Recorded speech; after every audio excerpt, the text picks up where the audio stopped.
Hola a todos, meu nome é Maharani Axellandra Alkahfi.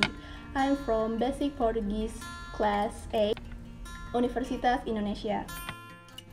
So there are 4 topics that I will discuss with you guys. The first one is Lusiadas, the second one is Luis de Camo, the third one is the end of the first dynasty, and the last one is House of Avis.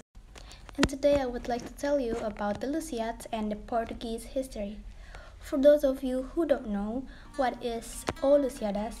O Lusiadas is an epic poem by Luis de Camões and published in 1572.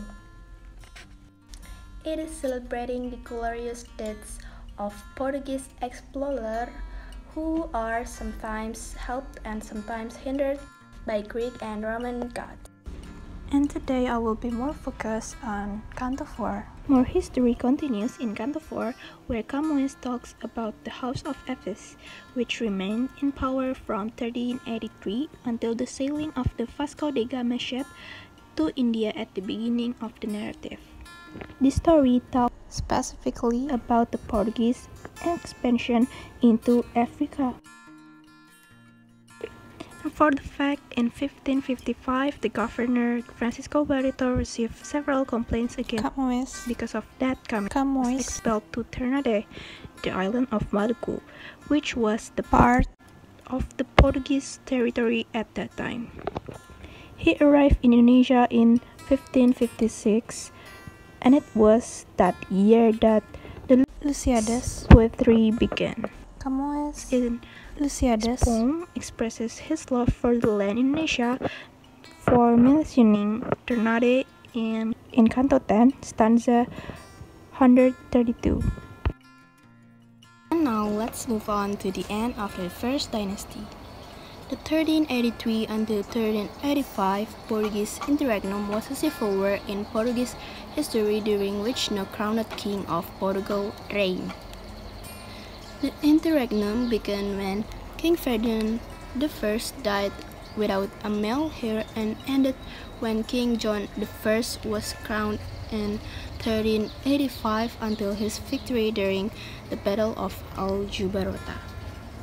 The Portuguese interpret the era as their earliest national resistance movement to the counter Castilian intervention, and Robert Durant considered it as the great revealer of national concision.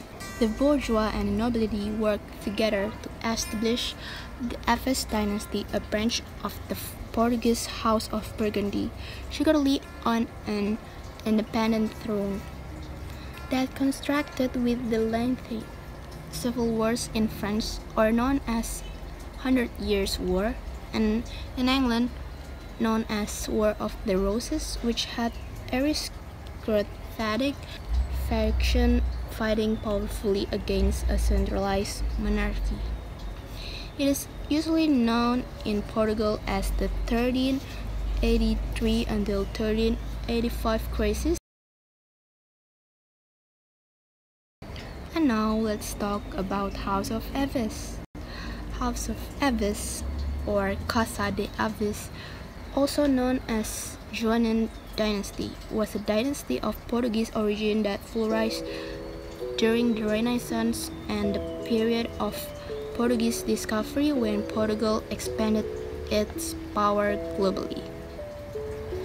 The House of Avis was founded by King John I of Portugal, Grand Master of the Order of Avis and illegitimate son of King Pedro I of the Portuguese House of Burgundy, who accessed to the throne after successfully pressing his claim during the 1383 until 1385 Portuguese interregnum.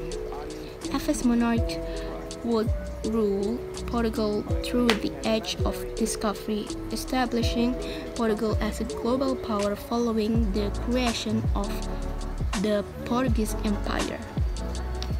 In 1494, Pope Alexander VI divided the world under the dominion of Portugal and Spain with the Treaty of Tordesillas.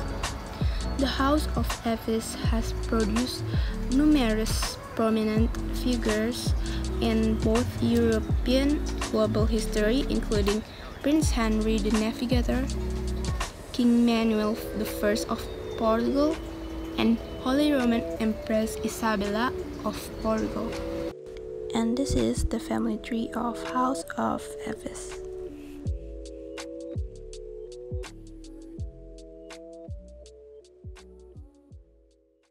Alteradas hintando rein wagienches, coadi ocupado o peitos tinha, absolutas coisas ye defenches, faz do pofuro por onjo vinha, matondo for amigo e parentes, do adotero com je da rainha,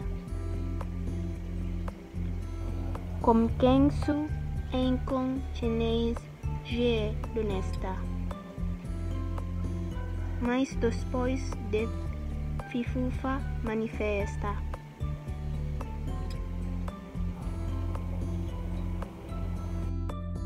Mas ele enfim com causa desonrado diante del a ferro frio morri. De outros muitos namor te acompanhado, de tudo fugo erguido queima e corre, que como hastianas precipitado, semifalernho de alta torre, aquem ordens, nem aras, nem respeito, que no por ruas em pedaços peito. Isso é tudo de mim. Muito obrigada.